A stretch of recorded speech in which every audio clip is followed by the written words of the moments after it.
Hello everyone, myself Amrish Kumar Jaiswal. और previous lecture तक बेटा हमने respiration in higher plant chapter का ग्लाइकोलाइसिस तक का टॉपिक कंप्लीट कर लिया था। बेटा उसी चीज को मैं आज कंटिन्यू करूंगा। और बेटा आप मेरे साथ कॉन्स्टेंटली जुड़े रहो। किसी भी तरीके की कोई प्रॉब्लम होती है, एग्जाम रिलेटेड क्वेरी होती है, तो आप बेटा मैं अपने इस चैनल पर और साथ ही साथ ईमेल आईडी पर, और मैंने पर्सनल इंफॉर्मेशन भी डिस्क्रिप्शन में शेयर कर रखा है। आपको किसी भी तरीके की एग्जाम रिलेटेड प्रॉब्लम होती है तो आप वहां पर मुझे मेल कर सकते हो, मैसेज कर सकते हो, कमेंट करके हर तरीके के सवालों का जवाब आप पूछ सकते हो बेटा, जो भी आपके एग्जामिनेशन के लिए जरूरी है। तो बेटा मैंने आप लोगों को बता रखा था कि जो ग्लाइकोलाइसिस हुआ कर रहा होता था, ग्लाइकोलाइसिस बेसिकली हुआ करता था सेल जो होती है, सेल के साइटोप्लाज्म के अंदर। थोड़ा सा डिस्क्रिप्शन में दे देता हूँ प्रीवियस लेक्चर का, ताकि आप इससे कनेक्ट कर पाओ वीडियो से।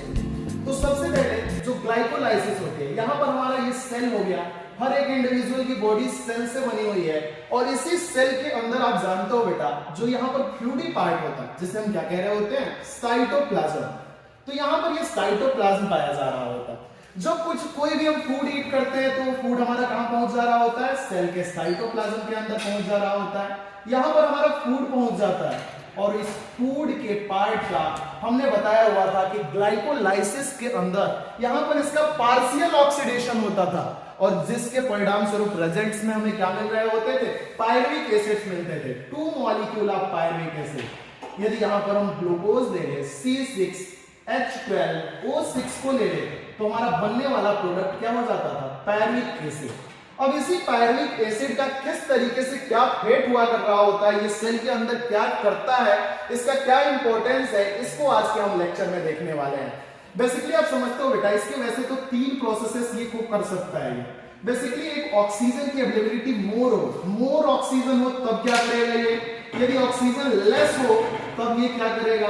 और तीसरा प्रोसेस होता है कि ऑक्सीजन यदि नहीं हो, ऑक्सीजन एब्सेंट हो, तब क्या करेगा। इन 2 प्रोसेसेस को बेटा हम बाद में लेक्चर पे डिस्कस करेंगे। इनको बेसिकली कहा जा रहा होता है, एक को हम कहते हैं lactic acid formation.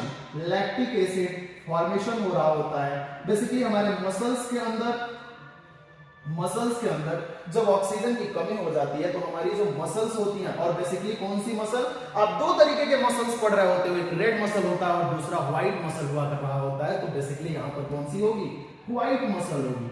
Red muscle में क्यों नहीं होगा बेटा लैक्टिक एसिड डिपोजिशन, क्योंकि रेड जो मसल्स होती है उनके अंदर ऑक्सीजन को स्टोर करने वाला एक पिगमेंट पाया जाता है, जिसे हम मायोग्लोबिन्स कह रहे होते हैं। यहाँ पर मायोग्लोबिन्स के नंबर कम है, इसीलिए बेटा ये जो मसल्स होती हैं, व्हाइट मसल, जल्दी फटीग कर जा रही होती हैं, जल्दी थक जा रही होती हैं। जैसे आपने देखा होगा बेटा, वेट लिफ्टर क्या करता है, हैवी वेट को तुरंत अप करता है और उसके बॉडी के अंदर थकान आ जाता है। वहीं दूसरी तरफ आपने देखा होगा कि एक मैराथन मैन क्या कर रहा होता है, लॉन्ग रन अप लगाता है, फिर भी उसकी एनर्जी कम नहीं होती, क्योंकि उसके अंदर क्या होता है, रेड मसल ज्यादा होता है। और वेट लिफ्टर के अंदर हैवी वेट को राइज करने वाले हैवी वेट चैंपियनशिप WWE के अंदर भी आपने देखा होगा कि उन सब लोगों के अंदर व्हाइट मसल का डेवलपमेंट ज्यादा होता है, तो फटीगनेस जल्दी आ जा रही होती है, लेकिन लॉन्ग रन तक ये काम कर रहा होता है।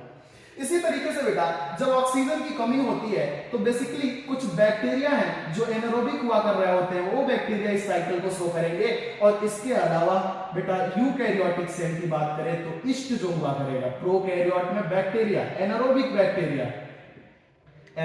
बैक्टीरिया की बात कर लूं और ईस्ट यूकैरियोटिक की बात कर लूं, ये दोनों के दोनों बेटा एक स्पेशल तरीके की साइकिल शो कर रहे होते हैं, जिसे हम बेसिकली कहते हैं एल्कोहलिक फर्मेंटेशन।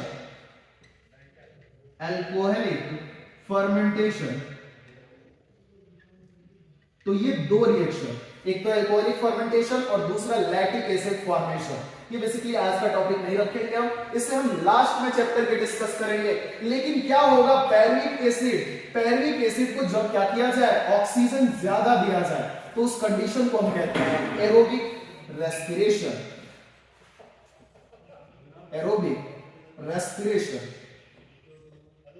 और इस चीज की डिस्कवरी करने वाले साइंटिस्ट का नाम था क्रेब्स। हेंस क्रेब्स साइंटिस्ट ने इसे डिस्कवर किया था, तो इसकी वजह से हम इसे क्या कह रहे होते हैं, क्रेब्स साइकिल भी कह रहे होते हैं। तो बेटा आज का हमारा बेसिक टॉपिक यहीं पर मूव आउट करने वाला है। एरोबिक रेस्पिरेशन या क्रेब्स साइकिल को हम ब्रॉड में देखने वाले हैं। हर तरीके के एटीपी फॉर्मेशन को यहाँ पर समझेंगे और ऑक्सीजन की प्रेजेंस में किस तरीके से इंडिविजुअल्स के सेल के बेटा बेसिकली क्या होता है, पैरिक एसिड को जब ऑक्सीजन मिलता है तो ये अपने आप को एक ऑर्गेनेल के अंदर शिफ्ट कर लेता है और उस ऑर्गेनेल का नाम आप खुद को पढ़ाया जा रहा होता है बेटा। वो ऑर्गेनेल आपका रहा करता है कौन सा, power house of the cell. Power house of the cell किसे कहते हो, बेसिकली माइटोकॉन्ड्रिया। तो माइटोकॉन्ड्रिया के अंदर बेटा हम पैरिक एसिड का मेटाबॉलिज्म या क्रेब्स साइकिल की स्टडी करने वाले हैं। तो इस तरीके से हम डिस्कशन को आगे प्रोसीड करते हैं और देखना शुरू करते हैं आज का जो हमारा पॉइंट है, क्रेब्स साइकिल या एरोबिक रेस्पिरेशन। ध्यान दीजिएगा, क्रेब्स साइकिल, इस पाथवे को क्रेब्स साइकिल देने का मेन मकसद यह है कि इनकी डिस्कवरी को रखने वाले साइंटिस्ट का नाम था हैंस क्रेब। हैंस क्रेब की डिस्कवरी करने की वजह से इसे क्रेब्स साइकिल कह रहे होते हैं। इसके अलावा बेटा इसी साइकिल का हम दूसरा नाम रखते हैं citric acid cycle. Citric acid cycle कह रहे होते हैं बेसिकली बेटा, citric acid cycle. Citric acid cycle की बात करें या सिट्रिक एसिड की बात करें तो बेटा इसमें 6 कार्बन पाए जा रहे होते हैं और जब 6 कार्बन रहेंगे तो 6 कार्बन से ये जो मॉलिक्यूल बन रहा होता है सिट्रिक एसिड, उसकी वजह से इसे हम क्या बोलना शुरू करते हैं, फर्स्ट स्टेबल प्रोडक्ट होता है सिट्रिक एसिड। इसी वजह से सिट्रिक एसिड साइकिल कह रहे होते हैं। और सिट्रिक एसिड के यदि स्ट्रक्चर का ऑब्जर्वेशन किया जाए तो उसमें बेटा बेसिकली क्या हो रहा होता है, 3COOH ग्रुप या 3 कार्बोक्सिलिक एसिड ग्रुप हमें देखने को मिल रहा होता है। इसी के वजह से इस साइकिल को कुछ साइंटिस्टों ने ट्राई कार्बोक्सिलिक एसिड साइकिल भी कहा। ट्राई कार्बोक्सिलिक एसिड साइकिल भी कह रहे होते हैं। क्यों कहते हैं, क्योंकि इसके अंदर जो बना citric acid first stable product, इस फर्स्ट स्टेबल प्रोडक्ट के अंदर कार्बन कितने हैं, 6 हैं, लेकिन उसके अंदर COH ग्रुप कितने हैं, वहां पर COH ग्रुप का नंबर 3 है। इसके वजह से इसे ट्राई कार्बोक्सिलिक एसिड साइकिल कह रहे होते हैं। इसके अलावा हम बेसिकली इसे C3 साइकिल भी कह सकते हैं। जब C का नंबर क्या है, OH ग्रुप के अंदर एसिड के अंदर 3 है तो इसे C3 साइकिल भी कह रहे होते हैं। तो ये है साइकिल बेटा जो बेसिकली क्या रिप्रेजेंट कर रहा होता है, ये एरोबिक रेस्पिरेशन को, एरोबिक रेस्पिरेशन उन हर एक इंडिविजुअल के अंदर ये हमें साइकिल देखने को मिलेगी जहां पर भी माइटोकॉन्ड्रिया होगा और जो ऑक्सीजन के प्रेजेंस में क्या कर रहे होंगे, अपने फूड का फॉर्मेशन कर रहे होंगे, अपने फूड की ब्रेकडाउन कर रहे होंगे। तो बेसिकली बेटा ऑल टाइप के एरोबिक इंडिविजुअल या फिर यूकैरियोट्स के अंदर हमें देखने को मिल रहा होता है, यूकैरियोटिक सेल्स में। और आप जानते हो यूकैरियोटिक सेल के पास क्या पाया जाता है, माइटोकॉन्ड्रिया। तो बेसिकली हम बात कर लेते हैं बेटा लोकेशन की। लोकेशन की बात करें, क्रेब्स साइकिल बेसिकली चल रही होती है ग्लाइकोलाइसिस। मैंने आपको बताया ग्लाइकोलाइसिस तो चल रहा था कहां पर, ग्लाइकोलाइसिस चल रहा था जिसमें ग्लूकोज को हम ब्रेक कर दे रहे थे, किसमें, 2 मोल ऑफ पायरिक एसिड में। और ये रिएक्शन हमारे साइटोसोल के अंदर देखने को मिल रही थी, साइटोसोल या साइटोप्लाज्म के अंदर देखने को मिल रही थी, साइटोसोल या साइटोप्लाज्म।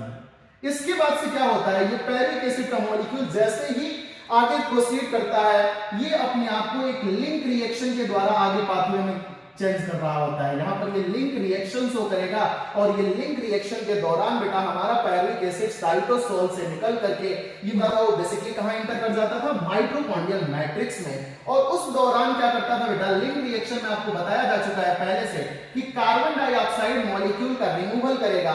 इसके अलावा कार्बन डाइऑक्साइड के रिमूवल के साथ साथ यहां पर क्या हो रहा होता है, जब एक पैरिक एसिड मॉलिक्यूल जब बेटा अपना क्या करता है, ऑक्सीडेशन और डीकार्बोक्सिलेशन कर रहा होता है, तब वो अपने आप को यहां पर NADH मॉलिक्यूल को लेता है, NAD पॉजिटिव मॉलिक्यूल को, और इसके साथ में H+ को ऐड कर देता है, जिसकी वजह से NADH मॉलिक्यूल का फॉर्मेशन हो रहा होता है, एनर्जी कंपाउंड का भी फॉर्मेशन कर दिया।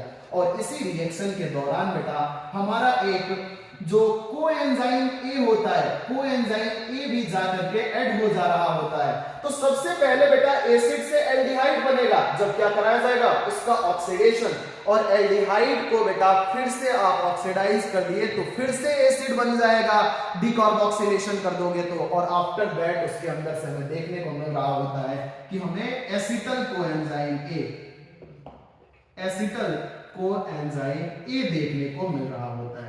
आप जानते हो बेटा ग्लूकोज के अंदर कार्बन का नंबर 6 होता है, 6 कार्बन ग्लूकोज में। पायरुविक एसिड की बात करो तो पायरुविक एसिड में 3 कार्बन है, एक बार और क्या कर दिया गया, 3 कार्बन के 2 मॉलिक्यूल ग्लाइकोलाइसिस में बना था और एक बार से और क्या हो गया, कार्बन का रिमूवल, तो बनने वाला प्रोडक्ट कितने कार्बन का हो जाएगा, ये 2 कार्बन का प्रोडक्ट हमें मिलता है, 2 कार्बन के 2 मॉलिक्यूल हमें देखने को मिल रहे होते हैं बेसिकली।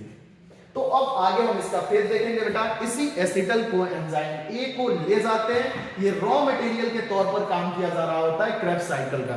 तो क्रेब्स साइकिल की रिक्वायरमेंट देख लेते हैं। रिक्वायरमेंट, कहीं पर भी माइटोकॉन्ड्रिया के अंदर जब क्रेब्स साइकिल चलानी है तो उसके लिए क्या क्या जरूरी चीजें हैं। पहली चीज तो जरूरी है बेटा यहां पर acetyl coenzyme A, acetyl coenzyme A की जरूरत पड़ेगी। इसके अलावा बेटा एक एक्सेप्टर मॉलिक्यूल की हमें जरूरत पड़ती है और उस एक्सेप्टर मॉलिक्यूल को हम कहते हैं ऑक्जेलो एसिटिक एसिड, ऑक्जेलो एसिटिक एसिड की जरूरत पड़ेगी। तीसरी बात करें बेटा तो यहां पर हमें NAD पॉजिटिव की जरूरत पड़ेगी, जो क्या करेंगे, हाइड्रोजन को एक्सेप्ट करने का काम करेंगे। और चौथी चीज की बात करोगे तो FADH पॉजिटिव की जरूरत पड़ेगी। तो ये रिक्वायरमेंट्स है और तब जाकर के हमारी साइकिल स्टार्ट होना शुरू हो रही होती है। तो चलिए आगे प्रोसीड करते हैं।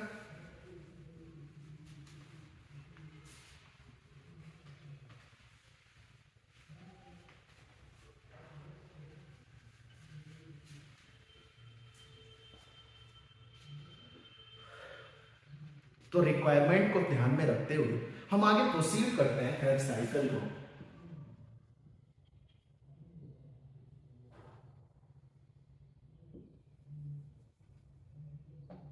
क्रेब्स साइकिल के अंदर सबसे पहले मैंने बताया बेटा कि जो लिंक रिएक्शन से आने वाला प्रोडक्ट था जिसे हम क्या बोलते थे, एसिटल, एसिटल कोएंजाइम ए, कितने कार्बन होते हैं, इसमें 2 कार्बन पाए जाते हैं। और बेटा ये इस ग्रुप के किससे जाकर के जुड़ता है, बेटा यहां पर आ रहा होता है ऑक्जेलो एसिटिक एसिड। तो ये अपने आप को ऑक्जेलो एसिटिक एसिड से जोड़ता है, ऑक्जेलो एसिटिक एसिड। आपको ध्यान रखना है बेटा ऑक्जेलो एसिटिक एसिड एक ऑर्गेनिक कंपाउंड है और बेसिकली इसके अंदर कार्बन का नंबर 4 होता है। यहां पर कार्बन के नंबर 2 हैं, यहां पर कार्बन कितने हैं, 2, और यहां पर 4 हैं। तो बेटा दोनों को जब ऐड किया जा रहा है, इससे बनने वाले प्रोडक्ट के अंदर देखा जाए कार्बन का नंबर तो कितना हो जाना चाहिए, कार्बन का नंबर अभी 6 हो जाना चाहिए, जनरल से इंफॉर्मेशन है। तो बेटा यहां पर होता क्या है, यहां पर बेटा पहला एंजाइम लगता है जिसे हम कहते हैं सिट्रेट सिंथेटेज, सिट्रेट सिंथेटेज। यहां पर सिट्रेट सिंथेटेज लग गया।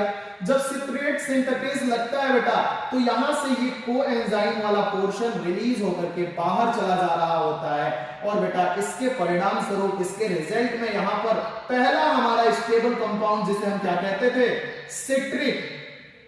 सिट्रिक एसिड कहते थे, उस सिट्रिक एसिड का फॉर्मेशन यहां पर हो जाएगा, सिट्रिक एसिड। और कितने कार्बन हो जाएंगे, सिट्रिक एसिड में बेसिकली देखा जाए तो सिट्रिक एसिड के अंदर कार्बन का जो नंबर होता है वो कितना होता है, 6 कार्बन मॉलिक्यूल होते हैं।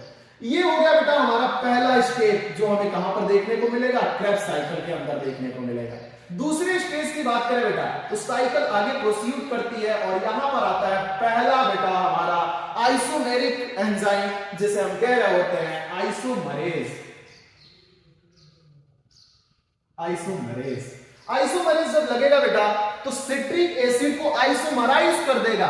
सिट्रिक एसिड एक तरीके का बेटा यहां पर पोजिशनल आइसोमर का फॉर्मेशन करता है और उस पोजिशनल आइसोमर को हम कह रहे होते हैं आइसोसिट्रेट। जैसे आप पेंटेन पढ़ते हो, नॉर्मल पेंटेन, उसके अलग अलग पोजिशनल आइसोमर्स होते हैं, उसी तरीके से इस सिट्रिक एसिड का भी अगला जो आइसोमर हमारा बन करके आएगा उसे हम क्या कहेंगे, आइसोसिट्रेट। आइसोसिट्रेट। तो यहां से आइसोसिट्रेट का फॉर्मेशन हो जाता, और उसके अंदर भी कितना कार्बन रहेगा बेटा, केवल आइसोमराइजेशन हुआ है, आइसोमरेज नाम का एंजाइम लगा है, तो इसके अंदर भी कार्बन के नंबर 6 ही रहने वाले हैं। और फिर ये क्या करता है बेटा, आगे चल करके अपने रिएक्शंस को प्रोसीड करता है, और अगले स्टेप्स के अंदर हमें ऑक्सीडेशन देखने को मिल रहा होता है, ऑक्सीडेशन। और ऑक्सीडेशन होता बेटा तो इससे बनता है ऑक्जेलोसक्सिनेट, ऑक्जेलोसक्सिनेट का फॉर्मेशन हो जाता है। ऑक्जेलोसक्सिनेट हमारा एक कंपाउंड बन गया। यहां पर हम बता रहे हैं बेटा, यहां पर कौन सी रिएक्शन हो रही है, यहां पर ऑक्सीडेशन हो रहा है। ऑक्सीडेशन तो आप समझते ही होंगे बेटा, ऑक्सीडेशन हम उस प्रोसेस को बोलते हैं जहां पर ऑक्सीजन क्या हो रहा होता है, ऐड हो रहा होता है। या इनऑर्गेनिक कंपाउंड्स की बात करें तो ऑक्सीडेशन नंबर में इंक्रीजमेंट देखने को मिलेगा, या फिर हाइड्रोजन का रिमूवल हो रहा होगा। तो बेटा यहां पर हाइड्रोजन का रिमूवल हो रहा होता है, और बेसिकली एक तरीके का रेडॉक्स रिएक्शन है। तो जब बेटा प्रोडक्ट और सबस्ट्रेट के बीच में ऑक्सीडेशन हो रहा है, तो किसी ना किसी कंपाउंड को यहां पर खुद को रेड्यूस ही करना होगा। तब बेटा हमारे मैट्रिक्स में अवेलेबल जो मैंने आपको रिक्वायरमेंट बताई थी NAD पॉजिटिव, यहां पर बेटा माइटोकॉन्ड्रियल मैट्रिक्स के H+ का यूज करता है, और बेटा पहला एनर्जी कंपाउंड NADH का फॉर्मेशन यहां पर होता है।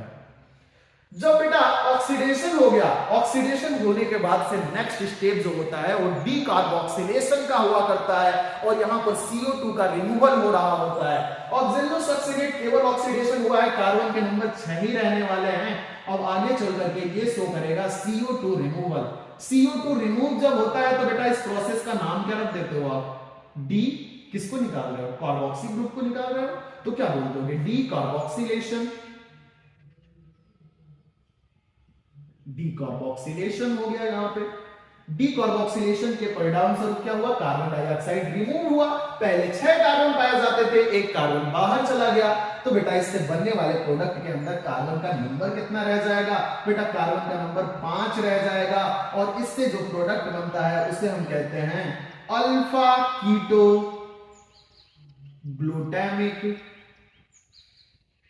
Glutamic acid. या कई सारी आप बुक पढ़ोगे बेटा, तो एसिड कंपाउंड से हम क्या करते हैं, यदि हाइड्रोजन आयन को रिमूव कर देते हैं तो उस कंपाउंड के लिए हम एक वर्ड देना शुरू करते हैं, ग्लूटामेट कहना शुरू कर देंगे। अल्फा कीटो ग्लूटामेट भी आपको देखने को मिल जाएगा। तो बेटा आप बता दो कार्बन के नंबर कितना हो जाएगा जब एक CO2 रिमूव हो चुका है, तो अब तो कार्बन एक कम हो जाएगा ना, कार्बन का नंबर कितना हो जाएगा, 5 हो जाएगा।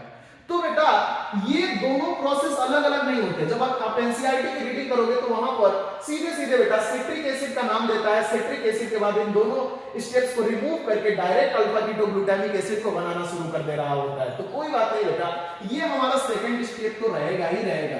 अब बेटा हम क्या करेंगे, इन दोनों स्टेज को हम यहां से लेकर के यहां तक के स्टेज को साथ में मिला करके पढ़ेंगे। और इसके लिए बेसिकली बेटा हम बोलेंगे कि इस प्रोसेस के अंदर क्या हो रहा है, ऑक्सीडेटिव डीकार्बोक्सिलेशन देखने को मिल रहा है। ऑक्सीडेटिव डीकार्बोक्सिलेशन हो गया यहां पे, और ऑक्सीडेटिव डीकार्बोक्सिलेशन के प्रोसेस को हम बेटा थर्ड नेम दे देते हैं। थर्ड स्टेज में हमारा ये प्रोसेस देखने को मिला। जब ये चीज हो जाती है बेटा, अल्फा कीटोग्लूटामिक एसिड 5 कार्बन का बन गया, तो नेक्स्ट स्टेप के दौरान बेटा फिर से एक और कार्बन डाइऑक्साइड मॉलिक्यूल का रिमूवल होगा, फिर से अगेन डीकार्बोक्सिलेशन होगा। अगेन क्या हो जाएगा, डीकार्बोक्सिलेशन। एक बार और डीकार्बोक्सिलेशन हो गया। डीकार्बोक्सिलेशन होने के साथ साथ बेटा यहां पर ऑक्सीडेशन भी हमें देखने को मिल रहा होता है। ऑक्सीडेटिव डीकार्बोक्सिलेशन इस बार भी टर्म दोगे, ऑक्सीडेटिव डीकार्बोक्सिलेशन। जब ऑक्सीडेशन आप करा रहे हो, मॉलिक्यूल को बना रहे हो, तो आपको कोई ना कोई सब्सटेंस को तो रेड्यूस करना ही पड़ेगा। और रेड्यूस करने के लिए बेटा फिर से वैसे ही जैसे कि आपको मैं हमेशा से बताते रहा हूं, NAD पॉजिटिव जो माइटोकॉन्ड्रिया के अंदर है वो यूज किया जाएगा, और फिर से एक और एनर्जी कंपाउंड का फॉर्मेशन किया जाएगा, जिसे आप क्या कह रहे होते हो, NADH। और अल्फा कीटोग्लूटामिक एसिड आगे चल करके अपने आप को सक्सिनल कोएंजाइम A में भी बदल दे रहा होता है, क्योंकि यहां से क्या होता है बेटा, आउटर एनवायरनमेंट से, मैट्रिक्स से कोएंजाइम A आकर के जुड़ जा रहा होता है, कोएंजाइम को ऐड किया जा रहा है। तो बनने वाला कंपाउंड जो होता है सक्सेनाइल कोएंजाइम ए बन जा रहा होता है। सक्सेनाइल कोएंजाइम ए, सक्सेनाइल कोएंजाइम ए में पूछूं मैं बेटा कार्बन का नंबर कितना हो जाएगा, तो पहले 5 कार्बन था, सक्सेनाइल कोएंजाइम ए से पहले कार्बोक्सिलेशन डीकार्बोक्सिलेशन करा दिया है, तो कार्बन का नंबर फिर से रिमूव हो जाएगा और कार्बन का नंबर अब कितना रह जाएगा, केवल और केवल 4 कार्बन रह जाएंगे।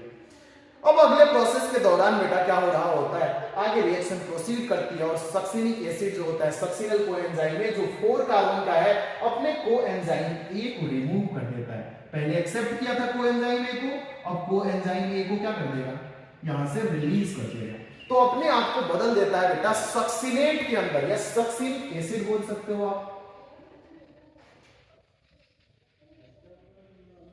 सक्सिनेट, या इसी को हम बोल सकते हैं सक्सिनिक एसिड। सक्सिनेट की बात करें या सक्सिनिक एसिड की बात करें तो कार्बन के नंबर जो होते हैं यहां पर कितने हमें देखने को मिलेंगे, कार्बन का नंबर हमें 4 ही है अपना। यहां से बेटा कोएंजाइम ए को रिमूव कर दिया, और जब कोएंजाइम ए का रिमूवल हो रहा होता है तो यहां पर एक और एनर्जी कंपाउंड का फॉर्मेशन होता है जिसे हम कह रहे होते हैं जीटीपी।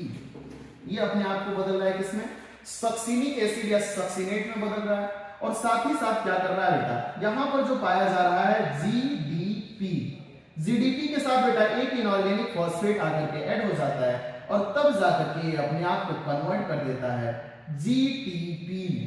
जीटीपी आप ध्यान रखोगे बेटा बहुत ही ज्यादा इंपॉर्टेंट कंपाउंड है, सबस्ट्रेट लेवल फास्फोराइलेशन का ये हिस्सा बन जाता है और यही जीटीपी डायरेक्टली एटीपी फॉर्मेशन में यूज हो जाता है, डायरेक्टली एटीपी में बदल जाता है। यही एक क्रेब्स साइकिल में बनने वाला ऐसा एटीपी या जीटीपी मॉलिक्यूल है जो डायरेक्ट हमें सबस्ट्रेट लेवल फास्फोराइलेशन से मिल रहा होता है, बाकी सभी के सभी ऑक्सीडेटिव फास्फोराइलेशन से मिलने वाले हैं। आगे चल करके सक्सिनिक एसिड बेटा अपने अंदर चेंजेस लाता है और यहां पर पहला एंजाइम जिससे मैंने पहले बता रखा था कि इनर मेम्ब्रेन ऑफ माइटोकॉन्ड्रिया में होता है, क्या आप उस एंजाइम का नाम बता पाओगे जो इनर मेम्ब्रेन ऑफ माइटोकॉन्ड्रिया में पाया जाता है? वही एक एंजाइम है बेटा, एक्सेप्शनल एंजाइम है। सारे के सारे एंजाइम हमारे मैट्रिक्स में पाए जाते हैं, लेकिन एक एंजाइम है जो सक्सिनिक एसिड को बेसिकली बदलने का काम करता है फ्यूमेरिक एसिड या फ्यूमरेट के अंदर। सक्सिनिक एसिड आगे चल करके फ्यूमरेट में बदल जाएगा,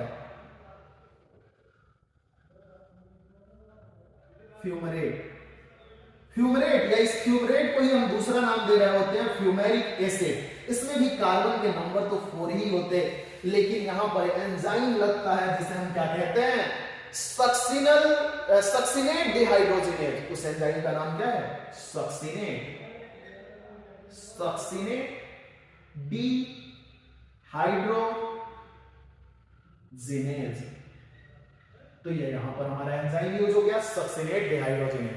और इसी प्रोसेस के दौरान बेटा ये सबसे ज्यादा इंपॉर्टेंट स्टेप था, इस स्टेप के दौरान क्या होता है, सक्सिनिक एसिड किसमें गया, फ्यूमेरिक एसिड में।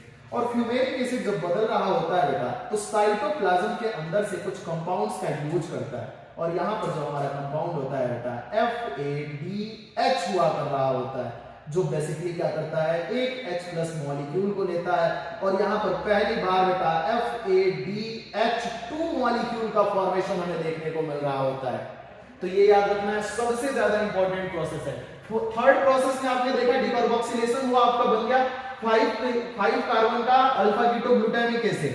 थर्ड के बाद से फोर्थ स्टेज में क्या बन गया, सक्सिनल कोएंजाइम ए बन गया।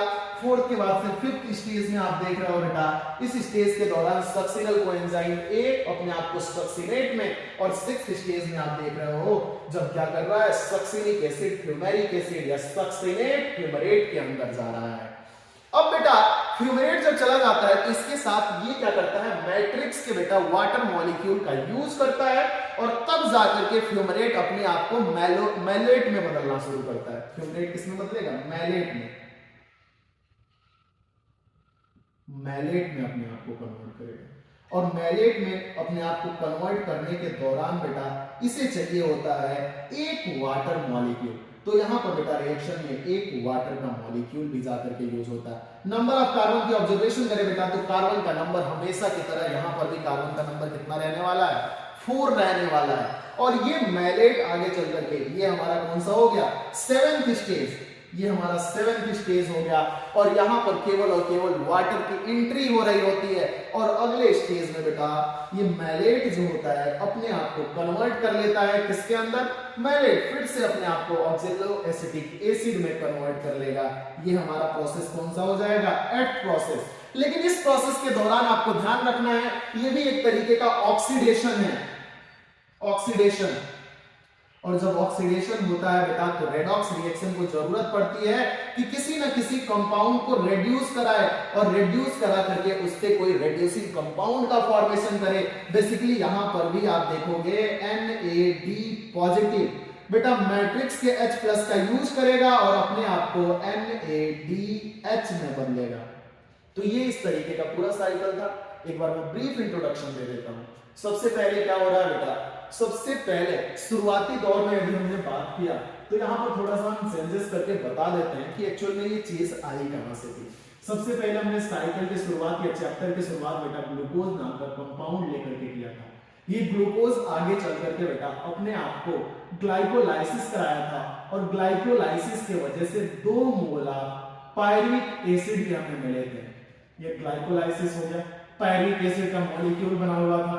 और बेटा यहां पर आपको ध्यान रखना होता है कि इस रिएक्शन के दौरान हमें कुछ चीजें मिल रही होती हैं। इस रिएक्शन के दौरान बेटा एक तो 2 ATP मिलता है और साथ ही साथ 2 NADH मिलता है। बेटा ये इस चीज को समझने के लिए आप मेरा वीडियो देख सकते हो, इस पर भी वीडियो बना हुआ है, तो आप इसे ऑब्जर्व कर लेना एक बार। फिर उसके बाद से क्या होता था बेटा, लिंक रिएक्शन होती थी। लिंक रिएक्शन होती थी, लिंक रिएक्शन।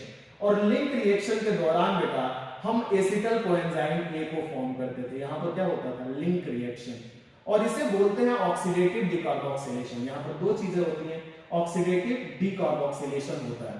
मतलब बेटा यहां पर आप देखोगे तो 2 NADH का फॉर्मेशन हो रहा होता है, साथ ही साथ बेटा 2 CO2 मॉलिक्यूल का फॉर्मेशन हो रहा होता है यदि 2 पायरिक एसिड से बात करें तो।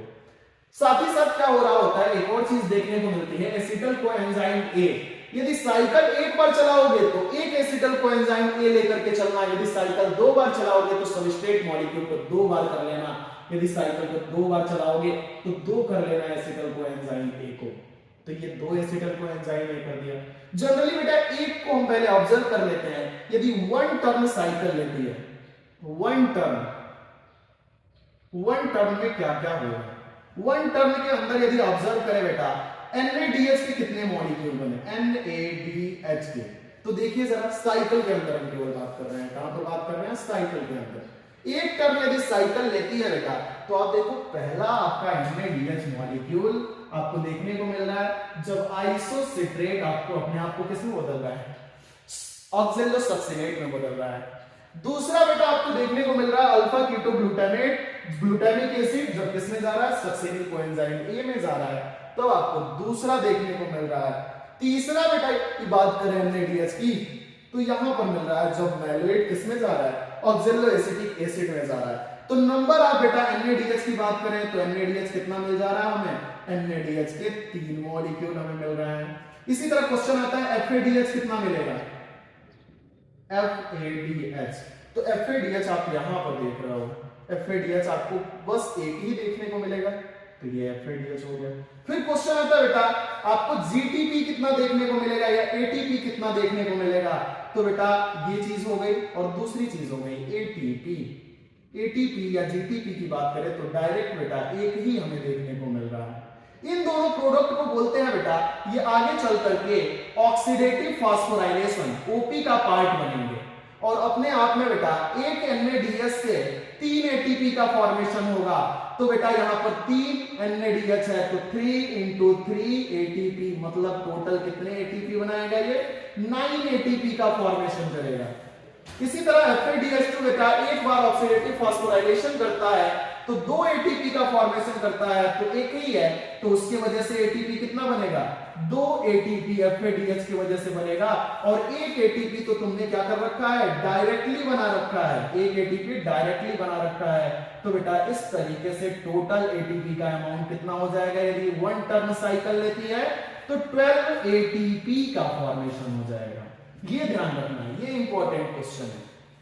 और इसमें OP से बने हुए ATP का नंबर कितना है, OP से बने हुए ATP का नंबर बेटा 11 है और बेटा एसएलपी से बने सबस्ट्रेट लेवल फास्फोराइलेशन से बने एटीपी का नंबर कितना है? तो 1 है। ओपी से बने एटीपी का नंबर कितना है? 11। 1 और 11 मिलाकर के कितने हो गए? 12 हो गए।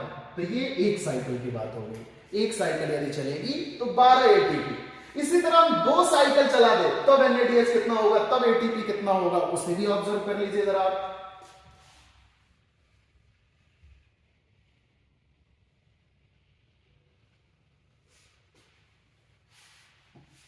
यदि 2 टर्न ले, 2 टर्न साइकिल के अंदर, 2 टर्न साइकिल के अंदर हमें देखें बेटा, तो सबसे पहले हमें क्या देखना है? NADH देखना है। दूसरी चीज हमें FADH2 देखना है। तीसरी चीज हमें ATP देखना है। ये ATP बेटा हमेशा SLP का पार्ट होगा, ये ध्यान रखना है। और ये दोनों हमेशा पार्ट किसके होंगे? OP के पार्ट होंगे। तो इनके नंबर की बात करते हैं बेटा। हमें एक साइकिल में 1, 2 और तीसरा NADH यहां पर लिखा था, तो 2 बार साइकिल चला दोगे तो डबल हो जाएगा। तो 3 इंटू 2 कर दो, 3 इंटू 2 कितना हो जाएगा? 6 NADH बनेगा। यदि FADH की बात करो तो एक साइकिल में 1 बनता था, तो बेटा 2 साइकिल में कितना बनने लगेगा? 2 इंटू 1 कर दो, कितना हो जाएगा ये? 2 इंटू 1 करोगे तो 2 FADH बनेगा। अब बात करते हैं एटीपी की। एटीपी बेटा एक साइकिल में कितना बनता था? ये जीटीपी ही एटीपी में कन्वर्ट होता था। तो बेसिकली 1 बनता था तो 2 साइकिल हो जाएगी तो कितना बनेगा? 2 ये बन जाएगा। तो बेटा ये हमारा 2 साइकिल में बनने वाला प्रोडक्ट हो गया। यदि हम बात करें बेटा तो इसके वजह से 6 NADH है, ऑक्सीडेटिव फास्फोराइलेशन होगा, 1 NADH से 3 ATP, तो 6 NADH से कितना ATP बन जाएगा? 18 ATP इससे बन जाएंगे। यदि हम बात करें FADH2 की तो ऑक्सीडेटिव फास्फोराइलेशन 1 FADH2 का होता है, तो 2 ATP, तो 2 से कितने बनेंगे? 2 इंटू 2, 2 इंटू 2 कितना हो जाएगा? 4, 2 इंटू 2 4, इससे बन गए। और यहां पर 2 ये, तो आप देख रहे हो बेटा 18 4 22 और 2 ये कितने बन गए? 24। कितने एटीपी बन जा रहा है? साइकिल के द्वारा केवल 24 एटीपी का फॉर्मेशन करा दिया गया। इसके अलावा बेटा ऊपर वाली भी चीजों का फॉर्मेशन होता है और ओवरऑल हम एटीपी के फॉर्मेशन, ओटीपी के नंबर को ऑब्जर्व कर लेते हैं। बेसिकली आता है बेटा यदि प्रोडक्ट की बात करें तो क्या क्या चीजें हमें देखने को मिल रही होती हैं। यहाँ पर बेटा आपको CO2 भी रिमूव कर ध्यान रखने की जरूरत पड़ती है। CO2 के कितने मॉलिक्यूल? 2 मॉलिक्यूल आपको देखने को मिल रहे होते हैं। नंबर ऑफ CO2 मॉलिक्यूल कितना है? 2, क्योंकि हमने एसिटल कोएंजाइम ले लिया था और उसमें भी कार्बन का नंबर कितना था? 2 ही था। तो बेटा चलिए इस रेस्पिरेशन का बैलेंसिंग, एक्चुअली बेटा हमें वही चीजें देखनी है जो हमने साइकिल के अंदर स्टडी किया, उसे एक बार हम ऑब्जर्व कर लेते हैं क्या क्या चीजें हमें देखने को मिल रही थी। बेटा सबसे पहले जनरल ग्लाइकोलाइसिस होता है, तो एक ग्लूकोज मॉलिक्यूल हमारा यूज होता है, ग्लूकोज यूज हुआ। बेटा इससे की ग्लाइकोलाइसिस हुई, ग्लाइकोलाइसिस हुआ तो प्रोडक्ट क्या बना? ग्लाइकोलाइसिस का प्रोडक्ट क्या है? तो ग्लाइकोलाइसिस का प्रोडक्ट होता है 2 मोल पायरुविक एसिड। 2 मोल पायरुविक एसिड बनता था। साथ ही साथ आपको 2 चीजें ध्यान रखनी थी कि यहां पर 2 NADH बनता था और 2 ATP बनता था। बेटा ये NADH आगे चल करके ऑक्सीडेटिव फास्फोराइलेशन करता था,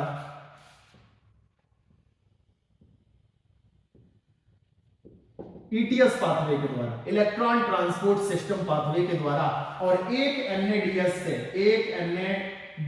बेटा बेसिकली 3 ATP का फॉर्मेशन किया जाता था। तो यहां पर 2 NADH है तो उसकी वजह से टोटल ATP का फॉर्मेशन यहां पर कितना होगा?